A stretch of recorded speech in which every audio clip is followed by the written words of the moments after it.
SFI അതിക്രമങ്ങൾക്കെതിരായ Binoy വിശ്വത്തിന്റെ തുറന്നുപറച്ചിലിൽ ഇടതുമുന്നണിയിൽ അസ്വസ്ഥത രൂക്ഷമാകുന്നു. SFIയുടെ രക്തം കുടിക്കാൻ മുന്നണിക്കുള്ളിലുള്ളവരെ അനുവദിക്കില്ലെന്ന് AK ബാലൻ. മാധ്യമങ്ങൾ സൃഷ്ടിക്കുന്ന പൊതുബോധത്തിൽ ബിനോയ് വിശ്വം വീണെന്ന് പരിഹസിച്ച് SFIയും തിരുത്തൽ വേണമെന്ന നിലപാടിൽ മാറ്റമില്ലെന്ന് ആവർത്തിച്ച് ബിനോയ് വിശ്വം. കേരളത്തിലെ ക്യാമ്പസുകളിൽ തുടർച്ചയായി ഉണ്ടാകുന്ന SFI അതിക്രമങ്ങളും ഏകാധിപത്യ പ്രവണതയും തിരഞ്ഞെടുപ്പിലടക്കം തിരിച്ചടിയുണ്ടാക്കിയെന്ന വിലയിരുത്തലുകൾ ഇടതുമുന്നണിയിൽ സജീവ ചർച്ചയാകുന്നതിനിടെയാണ് പരസ്യ വിമർശനവുമായി CPI സംസ്ഥാന സെക്രട്ടറി ബിനോയ് വിശ്വം രംഗത്ത് വന്നത്.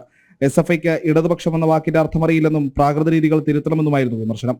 ബിനോയ് വിശ്വത്തിന് ആദ്യം മറുപടിയുമായി വന്നത് CPM കേന്ദ്ര കമ്മിറ്റി അംഗം AK ബാലൻ. SFI വഴിയിൽ കെട്ടിയ ചെണ്ടയല്ല, SFIയുടെ രക്തം കുടിക്കാൻ ആരെയും അനുവദിക്കില്ലെന്നും ബാലൻ തിരിച്ചടിച്ചു. പിന്നാലെ ബിനോയ് വിശ്വത്തിനെതിരെ SFIയും രംഗത്ത് വന്നു. മാധ്യമങ്ങൾ സൃഷ്ടിക്കുന്ന പൊതുബോധത്തിൽ നേതാക്കൾ വീണുപോകരുതായിരുന്നു. വലതുപക്ഷ അജണ്ടയ്ക്ക് നേതാക്കൾ തലവെച്ച് കൊടുക്കരുത്. SFI ചരിത്രം പഠിക്കുകയും പഠിപ്പിക്കുകയും ചെയ്യുന്നുണ്ടെന്നും പരിഹാസരൂപേണ മറുപടി. CPI സംസ്ഥാന സെക്രട്ടറി ഉൾപ്പെടെയുള്ള ആളുകൾ ഇടതുപക്ഷത്തിന്റെ കേരളത്തിലെ ഏറ്റവും പ്രധാനപ്പെട്ട നേതാക്കളാണ്. ചില മാധ്യമങ്ങൾ ഉൾപ്പെടെ സൃഷ്ടിക്കുന്ന പൊതുബോധത്തിന് ഈ ആളുകൾ വിജയപ്പെട്ടു പോകാൻ വേണ്ടി പാടില്ല. വസ്തുത മനസ്സിലാക്കുന്നതിന് വേണ്ടി ആളുകൾ തയ്യാറാകേണ്ടതായിട്ടുണ്ട്. അദ്ദേഹത്തിന്റെ വിമർശനം SFI ഈ കാലഘട്ടത്തിലെ SFIക്ക് ചരിത്രം അറിയില്ല, SFI ചരിത്രം പഠിക്കാൻ വേണ്ടി തയ്യാറാകണം എന്നുള്ളതാണ്.